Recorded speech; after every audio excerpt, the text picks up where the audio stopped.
এটা কুৱেশ্যন আমি প্ৰায় দেখিবলৈ পাওঁ আৰু এই কুৱেশ্যনটো হৈছে যে কৰ্মচাৰী আৰু পেঞ্চনাৰসকলৰ তেওঁলোকৰ যিটো বকেয়াৰ প্ৰথম কিস্তি যি 3% দিয়া হৈছিলে ডিয়াৰনেছ এলাউন্স, সেই ডিয়াৰনেছ এলাউন্সৰ প্ৰথম কিস্তি তেওঁলোকে কেতিয়ালৈকে পাব, যিহেতু আজি 21 তাৰিখ হৈছে।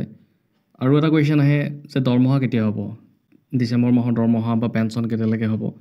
এইখিনি কুৱেশ্যন আমি দেখিবলৈ পাওঁ। এতিয়া চাওক, কিছুমান ডিপাৰ্টমেণ্টত সোনকালে হয়, কিছুমান ডিপাৰ্টমেণ্টত দেৰি হয়। বকেয়াৰ কিস্তি ইতিমধ্যে কিছুমান ডিপাৰ্টমেণ্টত সোমাইছে, কিছুমানত সোমোৱা নাই। যদি আমি উদাহৰণ হিচাপে চাওঁ, তেতিয়াহ'লে আছাম পুলিচ ৰেডিঅ' অৰ্গেনাইজেশ্যন যিখিনি কৰ্মচাৰীয়ে কাম কৰে, তেওঁলোকৰ আজিৰ তাৰিখত বকেয়া ধন তেওঁলোকৰ সোমোৱা নাই।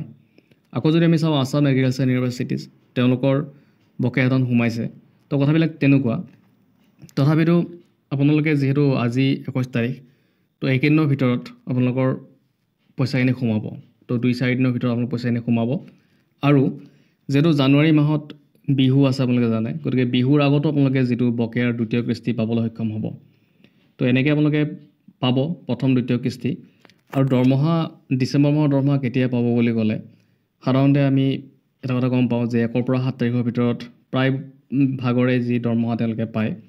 শিক্ষকসকলৰ প্ৰায় 2 তাৰিখ মানে তেওঁলোকে দৰমহাবিলাক পাবলৈ সক্ষম হয়, বা অন্য ডিপাৰ্টমেণ্টবিলাকতো তেনেকুৱা 1 পৰা 7ৰ ভিতৰত দৰমহাবিলাক পায়। আৰু যিহেতু বিহু আছে, জানুৱাৰী মাহত যিহেতু বিহু আছে, গতিকে বিহুৰ আগত সকলো এমপ্লয়ী তেওঁলোকৰ দৰমহাবিলাক পাবলৈ সক্ষম হ'ব। আৰু যি তেওঁলোকৰ বকেয়া ধন, সেই বকেয়া ধন ডিচেম্বৰ মাহৰ বকেয়া ধনখিনিতো এইটো মাহত আপোনালোকে পাবই ডিচেম্বৰ মাহত।